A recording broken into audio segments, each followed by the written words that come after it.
पूरी की पूरी सभ्यता को, पूरे भारत की सोच को खत्म करने का गेम चला हुआ है। आप लोगों के पास एक मौका है, यदि आपको ये बातें समझ में आ जाएं तो आप अपने गांव में इनकी चर्चा चालू करो कि सरकार की दी हुई एक भी चीज आपके फायदे में नहीं है। पेस्टिसाइड पर आपको सब्सिडी दी, उसने आपकी जमीन खराब करी। आपको बुढ़ापा पेंशन, विधवा पेंशन और दूसरी पेंशन का पैसा दिया, उससे आपके परिवारों में झगड़ा हुआ। फ्री का पैसा आया हुआ, उसकी दारू पी है, उसकी सिर्फ दारू पी है। उन लोगों ने कुछ नहीं किया, उसका कोई इस्तेमाल बढ़िया नहीं किया है। आपके गांव के चौराहे पर यहां पर वाटर कूलर लगा हुआ है। मैंने अभी 6 साल के बच्चे को वहां से ठंडा पानी पीते देखा। पीते ही मैंने कहा अब ये शाम तक इसकी नाक फड़ फड़ चलेगी, देखना। वो आपको अभी बताया आपको सचिन भाई ने कि अगर टेम्परेचर, जो शरीर का टेम्परेचर है, इससे ठंडी चीज भी नहीं खानी है और इससे गर्म भी नहीं खानी है।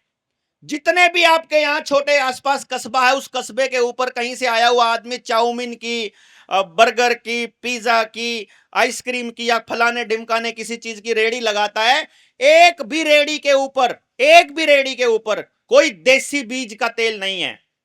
सारे तेल जेनेटिकली मॉडिफाइड हैं, जो आपकी अगली पुश्तों को नपुंसक और बांझ बना रहे हैं। और आपके हर गांव के अंदर ये रेडियां चालू कर दी इन लोगों ने, उसके ऊपर कोई उनका और नहीं है।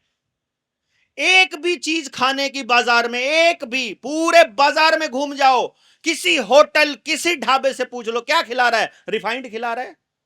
मैं कहा यार रिफाइंड क्यों खिलाते हो? कि भाई होटल इंडस्ट्री में तो यही चलेगा। अरे तेल डाल लिया करो, तेल डालेंगे तो राइस ब्रांड डालेंगे या फिर पाम ऑयल डालेंगे, वो क्योंकि वो सस्ते पड़ते हैं, उनको तो मिनिमम कॉस्ट देनी है ना। मिनिमम कॉस्ट की चीज खा रहे हैं तो आप मैक्सिमम नुकसान अपने शरीर को पहुंचा रहे हैं।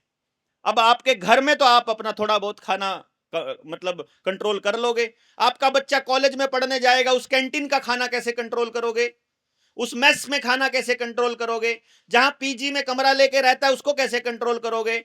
जहां किराए पर मकान लेकर के शहर में रहता है वहां के होटल और ढाबे का खाना कैसे कंट्रोल करोगे? तो आपका बच्चा 4-4 5-5 साल तक अगर रिफाइंड खाता रहेगा तो 45-50 साल की उम्र में हार्ट अटैक होना ही है उसको। कौन रोकेगा उसको? कचरा खिलाने के लिए आपके बच्चों को पढ़ने के लिए बाहर भेज रहे हैं, कचरा सिखाने के लिए आपके बच्चों को बाहर भेज रहे हैं। अभी राजस्थान में जो बताया कि 54,000 भर्तियों के लिए 24 लाख फार्म भरे हैं, हिसाब किताब लगा करके देखोगे तो प्रतिशत में हिसाब लगाकर देखोगे तो 0.2% के आसपास बनेगा आंकड़ा। मतलब 99.8% बच्चों ने तो फेल ही होना है।